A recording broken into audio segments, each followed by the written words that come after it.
என்ன ஆர்டர் தரேன்னு சொன்னாங்களா இல்லையா? ஆமா மாமா, கான்வகேஷன் கோட் கேட்டாங்க. நீ என்ன சொன்ன? இல்ல மாமா, 5000 கோட்டுக்கான துணியை சப்ளை பண்ண முடியும்.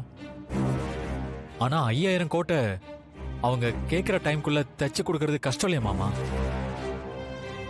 அதுக்கான தையல்காரங்க, மெஷின் யூனிட் இதெல்லாம் எதுவுமே நம்ம கிட்ட இல்லையா மாமா? அதனால தான் இது வேண்டான்னு சொல்லிட்டேன் மாமா. உனக்கு ஒரு வாய்ப்பு வருது, அது ஒரு நல்ல வாய்ப்பா பார்க்காம அதுல இருக்கிற பிரச்சனையை மட்டும் பாக்குறியடா. அப்படியே ஜவுளி கடையிலேயே காலத்தை ஓட்டிடலான்னு பாக்குறியா? அடுத்த கட்டத்துக்கு போகணும்ன்ற எண்ணம்லாம் இல்ல, அப்படிதானே? ஏமாயா, இத பத்தி நீ உனக்கு எடுத்து சொல்லிருக்கலாம் இல்ல?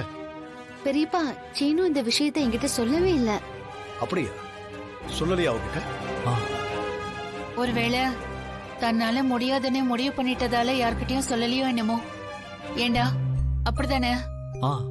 ஆமா அத்தை. ஆனா கோயம்புத்தூர், ஈரோடு, திருப்பூர்னு பார்த்தனா 5 மிஷின் 10 மிஷின் போட்டு சின்ன சின்ன டெய்லருங்க பீஸ் ரேட்டுக்கு தைச்சு கொடுப்பாங்கல்ல.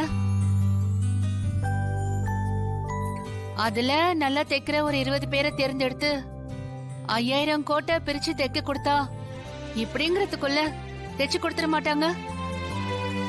நீயும் அவங்க கேட்ட நேரத்துக்குள்ள முடிச்சு கொடுத்துடலாம்ல? முடிச்சு கொடுத்துடலாம் தான். என்னடா இழுக்கிற? டேய், உன் மாமா சொன்ன மாதிரி இது ஒரு பிரச்சனைய பாக்காதுடா.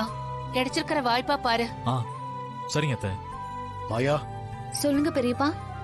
நீயும் சீனு கூட போய் இந்த ஆர்டரை எடுத்து அத அவன் முடிச்சு கொடுக்கறதுக்கு உதவி பண்ண. சரிங்க பெரியப்பா.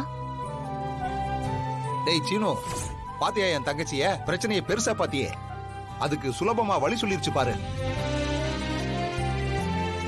மாமா, அண்ணி என்ன சாதாரணமான ஆள் நினைச்சீங்களா? அவங்களுக்குள்ள ஒரு தொழிலதிபர் இருக்காங்கல்ல.